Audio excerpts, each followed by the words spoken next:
யோ அங்க உட்காந்துருக்காரு பார், அவர் தான் இந்த எஸ்டேட்டோட முதலாளி. விடு விடு, ஒரே போட்ல தலையை தனியா எடுத்துட்டு ரத்தத்தை பாத்திரத்துல பிடிச்சிடுறேன். ரத்தத்தை பாத்திரத்துல பிடிக்கிறியா? என்னடா கறி கிடக்கிற மாதிரி பேசுற, நீ ப்ரொஃபஷனல் கில்லர். இந்த பாரு, உங்களை கூட்டிகிட்டு போய் அவர்கிட்ட எங்க சொந்தக்காரங்கன்னு சொல்லி உங்களை இங்கேயே தங்க வச்சு ஒரு வேலை வாங்கி கொடுத்து எங்க காரியத்தை முடிச்சுக்கணும் நாங்க பாக்குறோம். அதுக்குள்ள நீ தலையை தனியா எடுக்கிறேன்ற தருதல. அவர் பக்கத்துல உட்காந்துருவார் ஒரு பொண்ணு, அந்த பொண்ணை தான் நீ போட்டு தள்ளுற.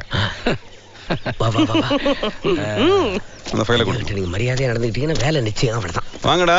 எங்க 2 நாள் ஆளே காணோம். உங்களை பார்க்காம நான் பார்க்காம ஐயா தவிச்சு போயிருப்பாரு சொல்லல உங்ககிட்ட. அதெல்லாம் ஒண்ணும் இல்ல. உங்களை பார்க்காம நான் 2 நாள் நிம்மதியா இருந்தேன்னு சொல்ல வந்தேன். ஐயா சும்மா அதெல்லாம் சொல்லாதீங்க. தான் ஆடாவிட்டாலும் தன் தசை ஆடுன்னு சொல்லுவாங்க. இவங்க யாரு? ஆட்டத்திறன மாதிரி முடிச்சுக்கிட்டு. ஐயா இவன் பாண்டி, அவன் முத்து. இந்த பாண்டி இருக்கானே, என்னடா ஆட்ட பத்தியே பேசிட்டு இருக்காங்க, நம்ம யாருன்னு கண்டுபிடிச்சாங்களா? நீங்களே கூட்டிட்டு சொல்லு ஐயா, சொல்லு ஐயா. படிச்சு முடிச்சிட்டு வேலை வெட்டி இல்லாம ஊர்ல சும்மா சுத்திட்டு இருந்தேன் சார். என்னுடைய படிப்புக்கும் அறிவுக்கும் திறமைக்கு தகுந்த மாதிரி ஒரு நல்ல வேலை போட்டு கொடுத்தீங்கன்னா எனக்கு கொஞ்சம் உதவியா. அப்படியா? நீ என்னப்பா படிச்சிருக்க? MBBS engineering. MBBS இன்ஜினியரிங் படிக்கணும்னு எங்க அம்மா அப்பா ஆசைப்பட்டாங்க. பட் நான் 3வது படிக்கும் போதே எனக்கு டெங்கு காய்ச்சல் வந்ததுனால என்னால சரியா எக்ஸாம் எழுத முடியாம 3வதோடவே.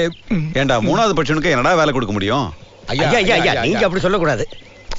சரிம்மா, இவங்களெல்லாம் நாளைக்கு எஸ்டேட் கூட்டிட்டு போயிட்டு அவனுக்கு ஏத்த வேலை போட்டு கொடு. மத்தத நான் அப்புறமா பாக்குறேன். ரொம்ப நன்றி ஐயா.